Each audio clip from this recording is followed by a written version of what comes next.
Welcome to Wiggle Sticks TV.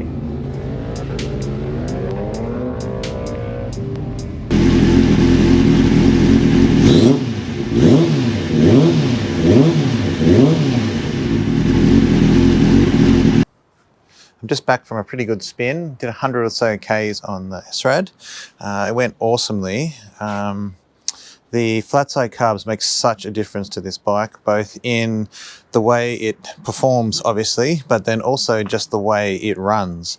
It's running maybe 10 degrees cooler than it was previously. I think that's probably down to the main jets being quite large, so maybe there's more fuel or something going in there. I'm not 100% sure, but whatever it is, I will take it. It just has got such a new lease of life to it, and it just really hums along. You need to keep the revs up above 7,000 RPMs, but it's just such a great fun little bike. So it's pretty much finished. I'll pop the steering dampener and lift the tank up in a sec to show you what the Airbox setup actually looks like. So two changes that previously made, we have a quick action throttle and the Motion Pro ignition switch. Everything else is pretty much the same other than the Airbox. So the standard Airbox has been removed, and then I'm using the Airtech tray and foam liner and stuff on the inside, fitted by Ryan down at the Desmo Doctor, which is it's just running so well. It's such a tricky job, and he did an awesome job getting it sorted.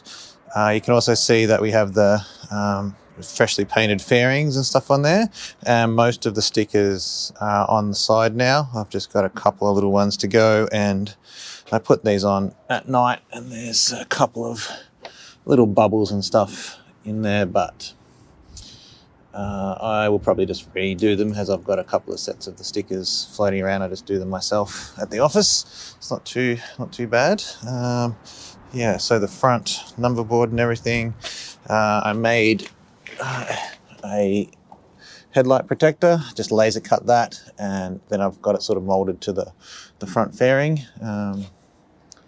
Some leaves and stuff in there, but yeah, it's running super nice. So happy with how everything came out. So I'll just lift the tank up and we can have a look at what the Airbox setup looks like. So we have the tank up there now, and you can see the carburetors installed. You can also see the Airtech Airtray is installed in there. And the one thing that is different from the Airtech setup is there's a different type of foam here. We found that the one that comes with the Airtech tray really doesn't seal terribly well. And this setup that Ryan ended up finding out and setting up seems to work much better. So you can see what changes do we have to make to it a little bit. So the spark plug leads have been rerouted slightly underneath to get a decent clearance from the bottom of the tank to the top of the engine. And then pretty much, I would say that's roughly the only major change underneath. Obviously there's no Airbox or anything in there anymore because the bottom of the tank becomes the Airbox. I guess the only downside to that is you get a lot of fuel vapor and stuff underneath the tank, but I mean, it's just paint, I guess, so it'll come off. You can see we have a bit of foam on the bottom of the tank so that it seals with the part down the bottom here, and then everything else just seals on the inside lip of the tank. I think it's a pretty nice setup, and certainly it's been pretty good on the road, better than pretty good. It's been awesome on the road so far. So yeah, I think at some point I'll end up doing some dyno tuning and stuff on it, but at the moment it's got really big main jets in there, but it's really great for the track and it's usable for the street. So I'll see if I can start this. So I'll just put this down for a sec. Right here. So the difference I've found with these is we turn the fuel pump on, it'll prime it a little bit, turn it off,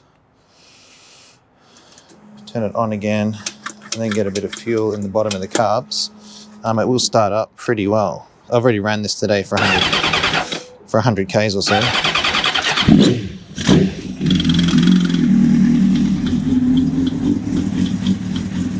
You can see it. It sits there and idles pretty well.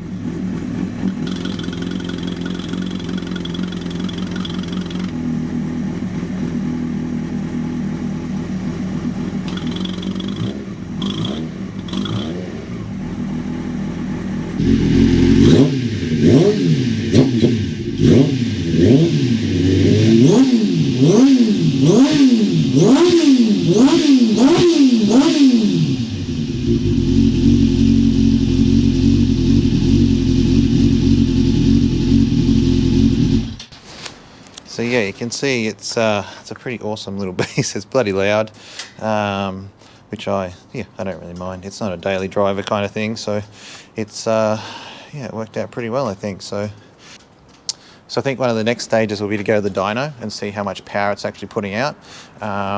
You would have heard a little bit there. I think it sort of bogs down a little bit when it's real low in the RPM. I think that's Ryan was saying because the jets are so high in it, so big in it, sorry. But it's awesome for the track, and as soon as you get it above 6,500 RPM, it's really, sounds like a turbo, really, when it starts kicking in there. So yeah, I don't really know what's next for this bike. Maybe a master cylinder, quite possibly, and then some track time. The one thing I will say is this seat needs a little bit of attention, because after 100 and something Ks today, it was pretty sore, not terribly comfortable, but it was certainly fun. Yeah.